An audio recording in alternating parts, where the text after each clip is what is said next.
It's Miss Ella from All Saints. You can see I'm in now another place. We're back in the nursery again. How about that? Well, I'm glad to be here and I'm glad you're joining me. This season is going to be the season of what we call Advent. Have you ever heard that term before? Advent. Well, Advent is what we say that we are going to be waiting for something exciting to happen. And I bet you can figure what's coming. Something exciting is coming in about 4 weeks. Now, if you recall, we talk about our church calendar. We are now at a place where our church calendar is turning colors. We're going from green to now purple. Now, why is that? Well, again, this is the season that we're wondering what we're waiting for. Well, we're waiting for the Christ child to be born. And at the end of the 4 weeks, we're going to do a celebration with the birth of Jesus.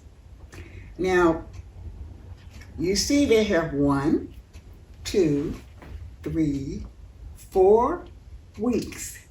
We're going to be doing 4 candles to celebrate those 4 weeks. And I'm going to talk to you today about what those 4 weeks mean. Okay? I wonder if you set those 4 candles in those 4 spaces, how they would look.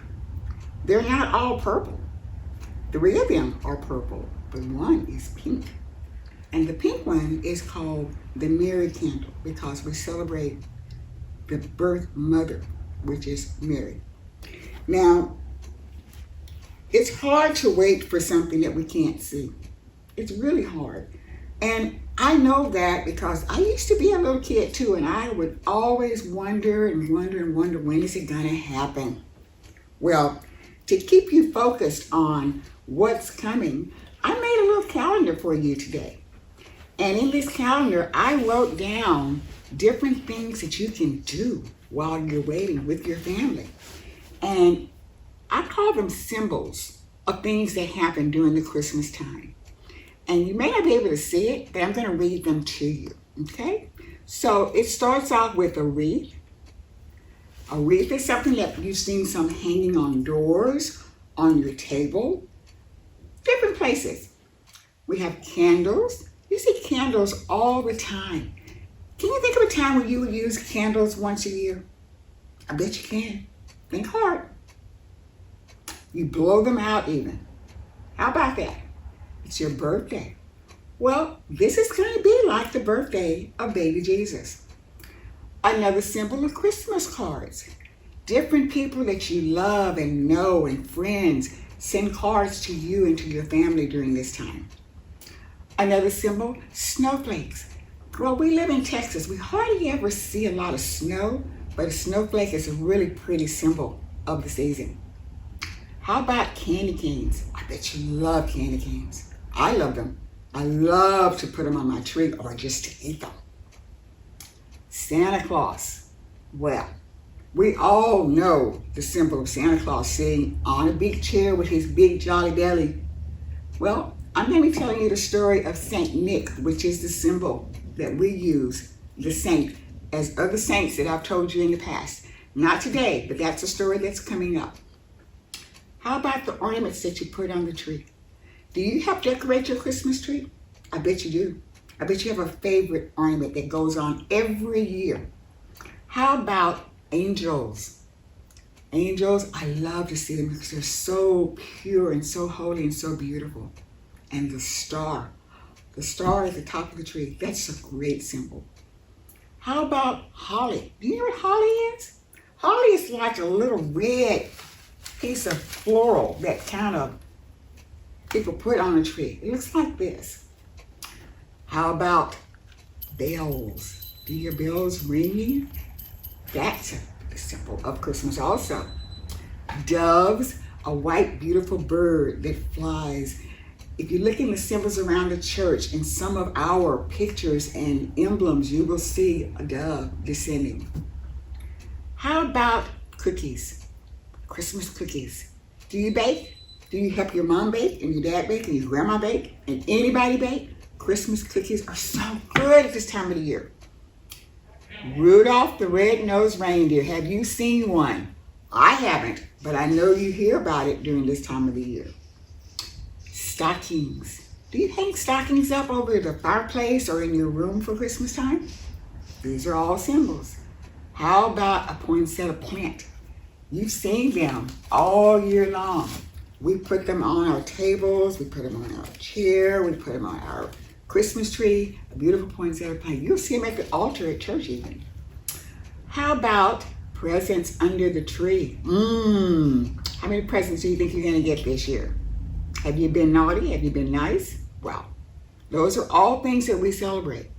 Singing Christmas carols. That's one of my favorites. I love to go around and sing Christmas carols during this time of the year. And the lights that are on the tree, they're so beautiful. Have you ever referred to Jesus or heard someone refer to Jesus as the Lamb of God? Lambs are a symbol also. Well, we've talked about something that you can look at every day of December and kind of celebrate those symbols. The very first one on here, though, is what we started with, was the wreath. We make what we call an Advent wreath at the beginning of Advent each year so that we can celebrate that coming. And today, I'm going to talk to you about how to make a wreath. And at the end of this, we're going to talk about how you can help make one yourself, okay? We have these little styrofoam circles. Now, what does a circle remind you of? Something that's round with a hole in the middle. Come on. No, it's not a donut. But it has no beginning and no end. It's everlasting. So we're going to use this as our form for our Advent wreath. We also need what we call evergreen. Now I have this, but you can get evergreen from your yard. You can go to any florist where they have Christmas trees cut down. They have them in boxes that you can just take away.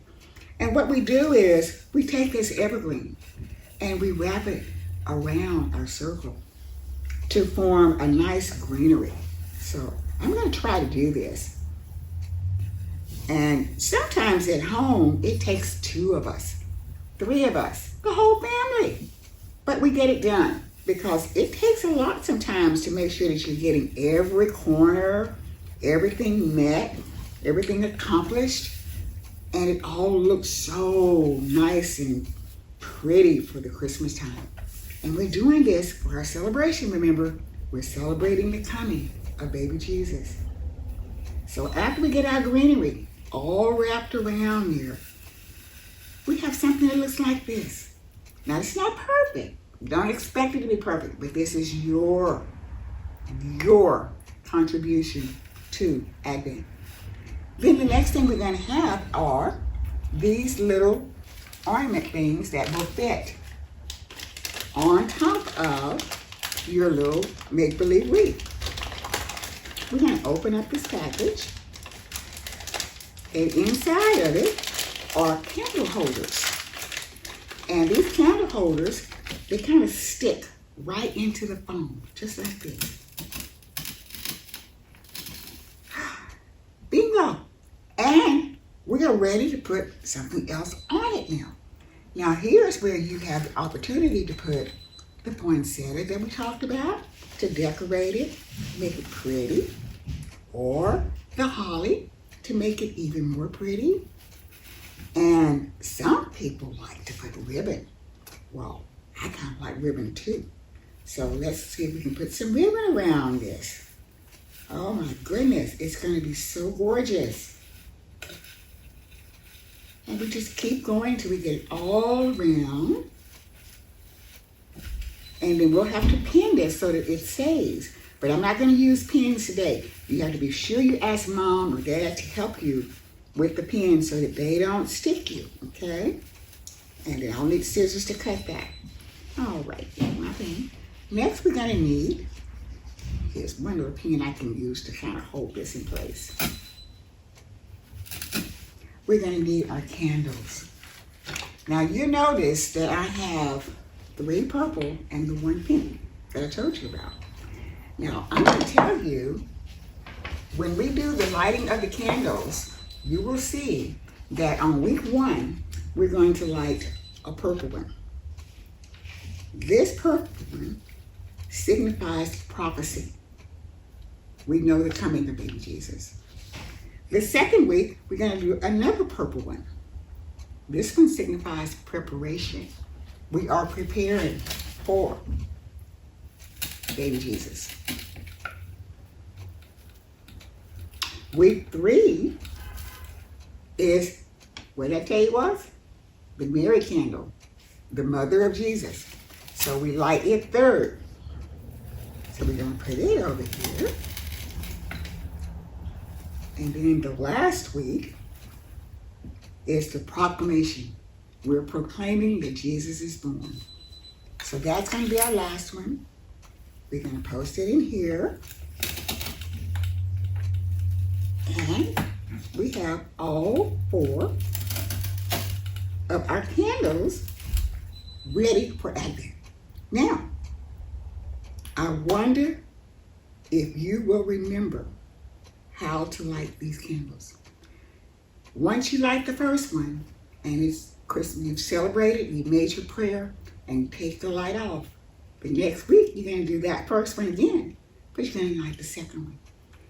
When you take those off, third week, you're going to do the first one, the second one, and the third one, the Mary candle. You blow those out, and by the 4th week, you're going to light all of them. Light. Can you remember what light is? How joyous light represents the love that you get from Jesus, and that you are a light to the world. Remember that from some teachings that I think you had in a lesson from Miss Gail from a couple of weeks ago. Well, that's all we do to celebrate this big event that's coming, Christmas Eve. And on Christmas Eve, there's another candle. It's a white candle. That one you light Christmas Eve and Christmas Day with all of your candles.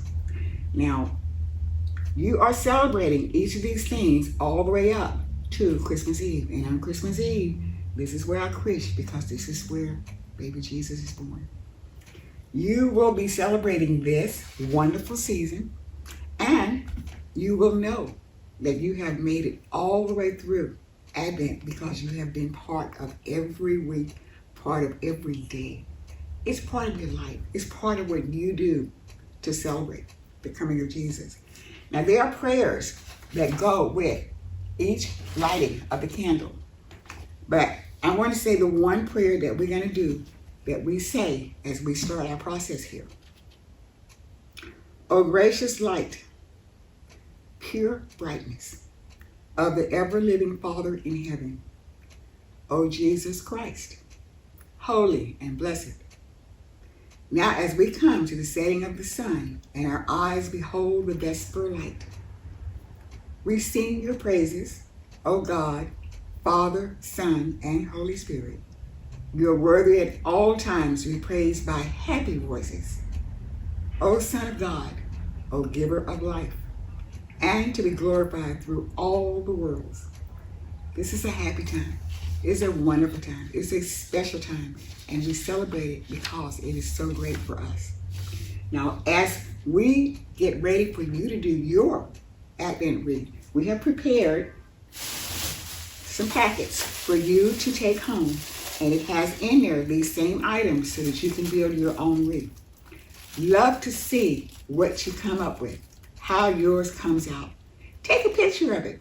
Send it to our Facebook page so we can kind of see what you did to contribute to this blessed season. I'm so glad you joined us today, and I hope you have fun making your wreath. Bye for now. I'll see you later.